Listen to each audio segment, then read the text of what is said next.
ആറ്റൂർ ശ്രീ കാർത്തേനി ഭഗവതി ക്ഷേത്രത്തിൽ ക്ഷേത്ര പുനരുദ്ധാരണ പ്രവർത്തനങ്ങൾ പുരോഗമിക്കുന്നു. പുനരുദ്ധാരണ പ്രവർത്തനങ്ങളിലേക്ക് ഉദാരമായി സംഭാവന ചെയ്തുകൊണ്ട് ഭക്തജനങ്ങളുടെ സഹകരണവും പ്രതീക്ഷിക്കുന്നു. വിദ്യാർത്ഥികളുടെ സർവോന്മുഖമായ വികസനം ലക്ഷ്യമാക്കി കളിക്കൂട്ടം 2025 ദ്വിദിന ക്യാമ്പ് സംഘടിപ്പിച്ച് മായന്നൂർ KSRMS ഗ്രാമീണ വായനശാല. നാട്ടിൽ നിന്ന് നമ്മുടെ കൂട്ടുകാരിൽ നിന്ന് ലഹരി ഒഴിവാക്കാം. നല്ല ലഹരികളുണ്ട്, പുസ്തക വായന, ഫുട്ബോൾ കളി, മറ്റുള്ള ലഹരികളൊക്കെ നമുക്ക് നല്ലതാണ്. ഈ ലഹരി എങ്ങനെ തുരത്താന്നുള്ളതാണ് നമ്മുടെ ചോദ്യം, അല്ലേ? അപ്പൊ നിങ്ങൾക്ക് കിട്ടിയിരിക്കുന്ന ഉത്തരം എന്താ? നിങ്ങളുടെ ചോദ്യം എന്താ?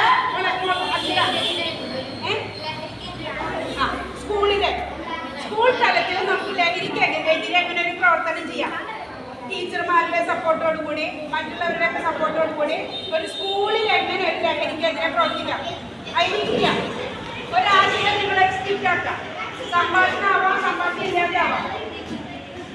ചെറിയ കുട്ടികൾ ഒരു വൈകിട്ട് പോയിട്ട് മാത്രം ചെയ്താൽ നിങ്ങൾക്ക് കിട്ടി പോയിന്റ് ഏതാണ്? നമ്മുടെ നാട്ടിലെ പോലീസിന്റെയും മറ്റുള്ളവരുടെയും സഹായം നമുക്ക് ഒരുപാട് പേരുണ്ട്. അവർക്കെതിരെ എങ്ങനെ നമുക്കൊരു ലഹരിക്കെതിരെ പ്രവർത്തിക്കാം? അതാണ് ചോദ്യം. അപ്പൊ നമ്മുടെ നാട്ടിൻപുറത്ത് നമ്മളൊരു ലഹരിക്കെതിരെ ഒരു പ്രവർത്തനം നമുക്ക് അറേഞ്ച് ചെയ്യാം. മായന്നൂർ KSRMS ഗ്രാമീണ വായനശാലയിൽ കളിക്കൂട്ടം 2025 ദ്വിദിന ക്യാമ്പിന്റെ ഉദ്ഘാടനം ഉജ്ജ്വല ബാല്യം പുരസ്കാര ജേതാവ് ഹെവേന ബിനു നിർവഹിച്ചു.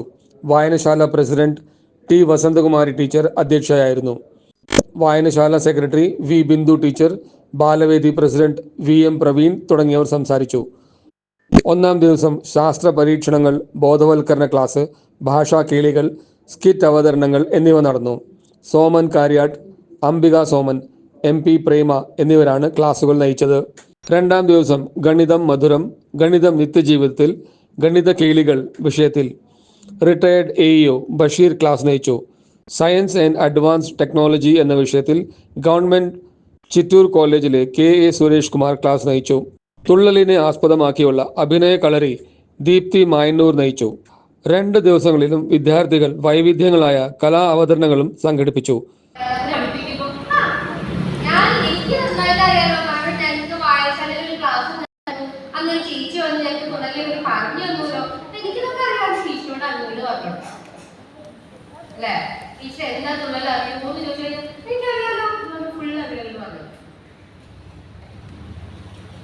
നിങ്ങൾക്കൊക്കെ അറിയാം 18ാം നൂറ്റാണ്ടിലെ ജീവിതത്തിൽ മഹാകവിയാണ്. ആരൊക്കെയാണ് പ്രാചീന കവിത്രയങ്ങൾ?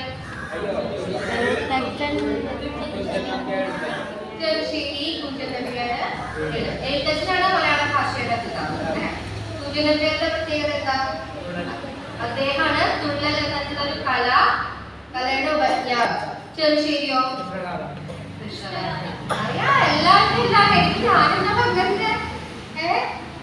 എനിക്ക് ഇതേ സംശയം ഉണ്ടെങ്കിൽ നിങ്ങളോട് അഞ്ചിന് ചോദിക്കാം അല്ലേ? ഇത് പറഞ്ഞു തരുമോ? സംശയമൊക്കെ പറഞ്ഞു. ഒരു ദിവസം ഇതുപോലെ വന്ന് കുട്ടികളോടൊപ്പം കുറച്ച് സമയം മാറ്റിവെക്കണം. അടുത്തതായിട്ട് നിങ്ങൾക്ക് ഇഷ്ടപ്പെടുന്ന ഒരു സെഷനാണ്. കുറച്ച് നേരത്തെ അരമണിക്കൂറായി ദീപ്തി ചേച്ചി ഇവിടെ എത്തിയിട്ടുണ്ട്. കുറച്ച് പേരൊക്കെ ദീപ്തി ചേച്ചി കണ്ടിട്ടുണ്ടാവുമെന്ന് വിചാരിക്കുന്നു. തുള്ളല് കേട്ടിട്ടുണ്ടോ? അല്ലേ? നമ്മുടെ തനത് കല. ഏത് നൂറ്റാണ്ടാ തുള്ളല്? ആരാ അതിന്റെ ഉപജ്ഞാതാവായിട്ട് അറിയപ്പെടുന്നത്? ആർക്കും അറിയാം? ഏതാ നൂറ്റാണ്ട്? 15.